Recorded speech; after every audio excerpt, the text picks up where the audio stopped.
For years, Kody Brown believed he was the center of everything.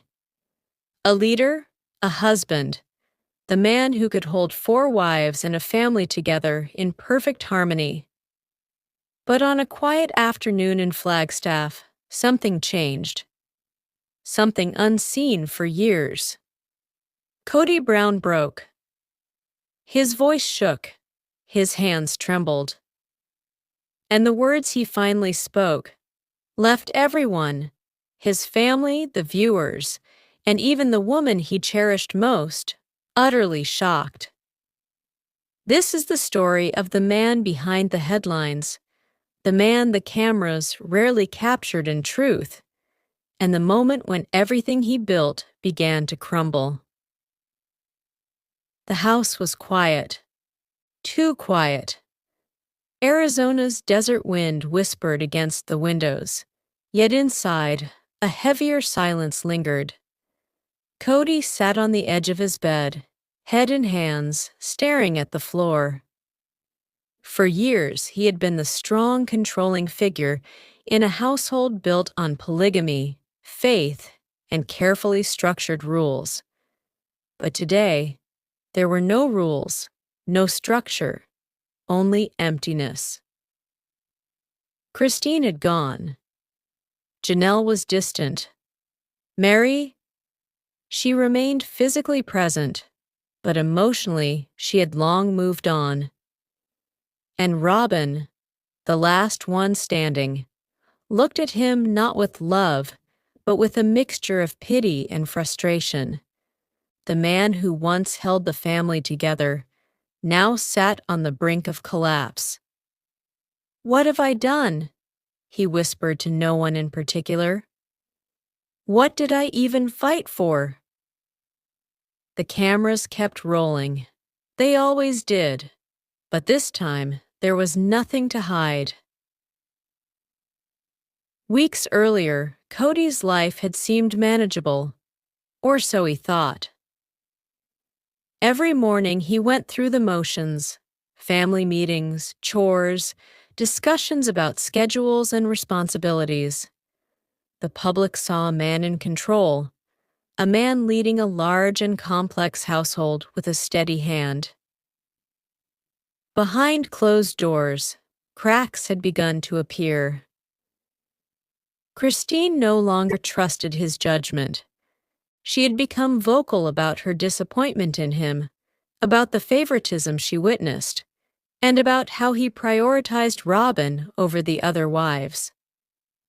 Janelle, always wise and self-assured, had begun to withdraw.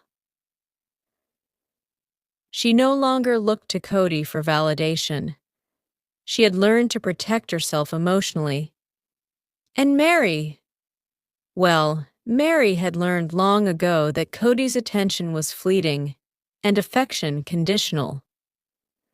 Robyn, meanwhile, had assumed the role of emotional anchor. She often reminded him of his mistakes, sometimes gently, sometimes with sharp words. But she never anticipated what would happen when Kody finally reached the limit of his pride, control, and self-deception. Robyn had always been a complex figure in Kody's life. She was charming, persuasive, and had a way of guiding the narrative of their family life, sometimes subtly, sometimes boldly. For years, Kody's emotional dependence on Robyn grew. He sought her approval, her validation, her presence in ways he never did with the other wives. This emotional reliance created friction. Christine, Janelle, and Meri could feel it, even if they couldn't articulate it. "She's different," Kody would say, almost defensively. "She understands me like no one else does." But what he did not see was the isolation forming around him. The more he leaned on Robyn, the more the other wives withdrew. The more he defended Robyn in front of others, the more they silently resented him. This imbalance, invisible to Kody for so long, set the stage for a breakdown that was inevitable. Kody closed his eyes and saw memories flash before him. Christine laughing at the dinner table, once so full of life, now distant. Janelle giving him a knowing look, one that said she had already emotionally packed her bags. Meri, quietly standing in the background, patiently waiting for him to notice her pain. He remembered the promises he had made. He remembered the ideals he once preached: unity, faith, family. And he realized with a chilling clarity, he had failed. "I thought I was doing the right thing," he murmured. "I thought love could be structured, divided, managed, but maybe it can't." It was late afternoon when the confrontation began. Robyn, sensing his growing unease, approached him carefully. "Kody, talk to me. What's wrong?" Her voice was gentle but steady. Kody looked at her and saw not warmth, not reassurance, but disappointment mirrored back at him, the kind that pierces deeper than any argument or insult. For a moment, no words came. Then a single phrase escaped his lips. "I ruined it. Everything I touched, I ruined." The tremor in his voice grew. His hands shook. He struggled to breathe. Tears, unbidden, began to fall. Robyn stepped closer, placing a hand on his shoulder, but he flinched, almost afraid of the support. "I wanted to be the husband, the leader, the man they all needed," he whispered. "And now, I'm nothing." The cameras, which had captured so many staged family moments before, now captured raw truth, an unfiltered human moment of vulnerability. Christine, Janelle, and Meri, though absent from this particular scene, were all affected by what would later unfold.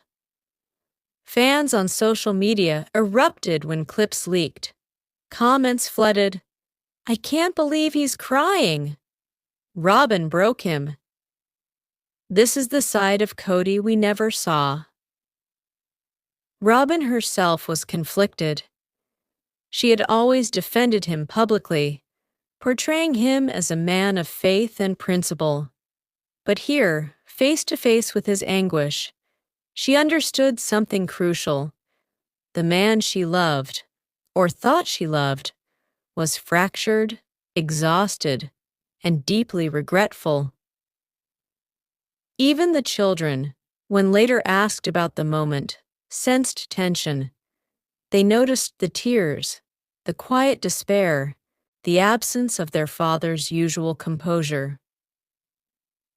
That night, Kody sat alone once more, replaying every decision, every argument, every missed opportunity. "I wanted a family that would never break," he said to himself. "I wanted to be the glue, the anchor, the safe harbor, but I forgot that love can't be controlled." His emotional breakdown wasn't just about Robyn or the wives. It was about identity, pride, and the consequences of choices made over decades. He realized that being a leader of a polygamous family wasn't just about scheduling, planning, or appearances. It was about empathy, communication, and understanding the hearts of those he claimed to love.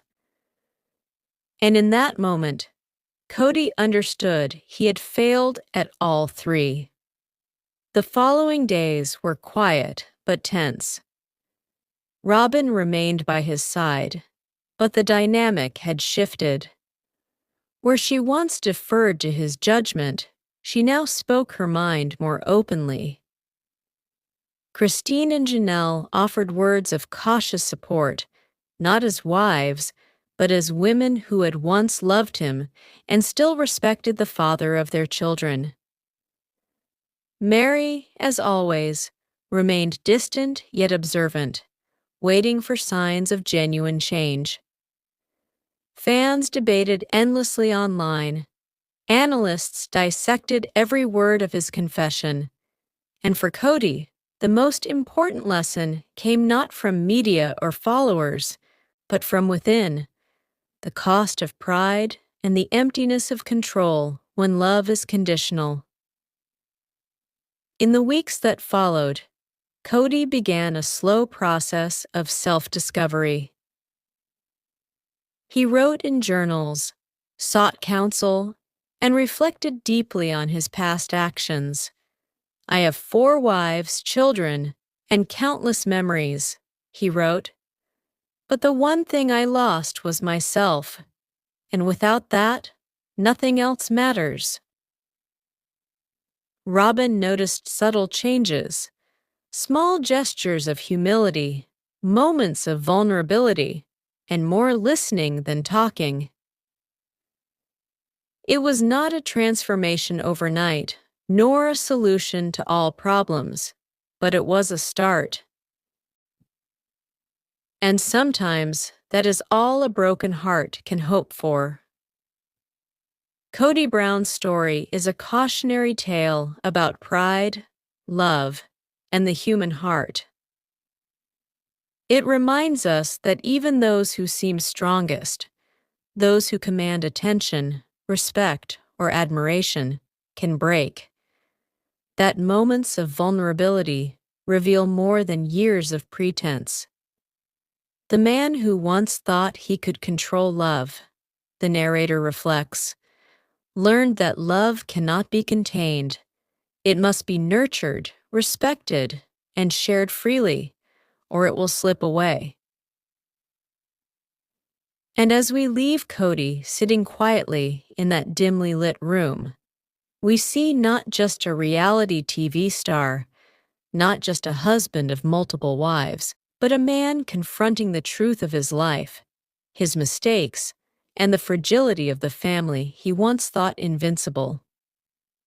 Kody finally broke, and in that breaking, he revealed something real, something human, something we all, in one way or another, must face: the cost of pride, the weight of love, and the courage to confront ourselves.